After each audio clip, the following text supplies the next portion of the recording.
குலதெய்வம் வீட்டில் இருக்கிறதா இல்லையா என்பதை எப்படி கண்டுபிடிக்க வேண்டும் தெரியுமா? நம் முன்னோர்களின் ஆசீர்வாதம் இருந்தால் மட்டுமே குலதெய்வத்தின் துணை நமக்கு எப்போது இருக்கும். நமக்கு பிடித்த இஷ்ட தெய்வங்களாக பல தெய்வங்கள் இருந்தாலும் நாம் கேட்காமலேயே நமக்கு ஓடி வந்து உதவக்கூடிய தெய்வம்தான் குலதெய்வம். உண்மையாக சொல்ல போனால், நம் இஷ்ட தெய்வத்திடம் ஒரு வேண்டுதல் வைக்கிறோம் என்றால் அந்த வேண்டுதலை நிறைவேற்ற நம் இஷ்ட தெய்வம் நம் குலதெய்வத்திடம் உத்தரவு வாங்கிய பிறகே நம் வேண்டுதலை நிறைவேற்றும். அந்த அளவிற்கு சக்தி வாய்ந்தவர்கள் தான் நம் குலத்தை காக்கின்ற குலதெய்வங்கள்.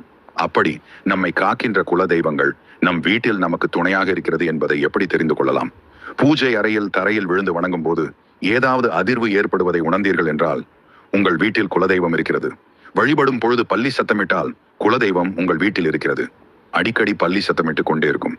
காகத்திற்கு உணவு வைக்கும் போது காகம் அந்த உணவினை உடனடியாக சாப்பிடாமல் உங்கள் வீட்டை சற்று நேரம் பார்த்துவிட்டு அல்லது வீட்டை சுற்றி வந்து கரைந்துவிட்டு சாப்பிட்டால் வீட்டில் குலதெய்வம் இருக்கிறது.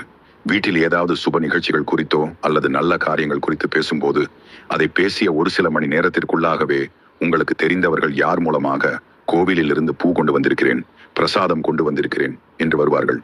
இது குலதெய்வம் சம்மதம் தெரிவித்ததற்கு சமம். சந்தனத்தின் நறுமணம், விபூதி நறுமணம், பூவின் வாசம், இந்த வாசனைகள் எல்லாம் உங்கள் வீட்டில் தீடீர் என்று வருகிறது என்றால் உங்கள் வீட்டில் குலதெய்வத்தின் என்றால் இருக்கிறது. வழிபாடு முடிந்து கோவிலில் கொடுத்த எலுமிச்சை பழத்தை வீட்டில் நிலைவாசலில் அல்லது பூஜை அறையிலும் வைப்போம். அப்படி வைக்கப்பட்ட எலுமிச்சை பழம் நாளடைவில் சுருங்கி காய்ந்து போகிறது என்றால் உங்கள் வீட்டில் குலதெய்வத்தின் நடமாட்டம் இருக்கிறது.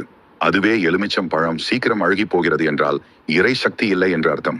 கருப்பன், ஐயனார், முனிசாமி போன்ற தெய்வங்கள் குலதெய்வங்களாக இருக்கும் வீட்டில் திடீர் என்று சுருட்டு வாசனை வருகிறது என்றால் தெய்வத்தின் நடமாட்டம் வீட்டில் இருக்கிறது. இந்த அறிகுறிகள் இருந்தால் உங்க வீட்டுல உங்களுக்கு துணையாக குலதெய்வம் இருக்கிறது என்று அர்த்தம்.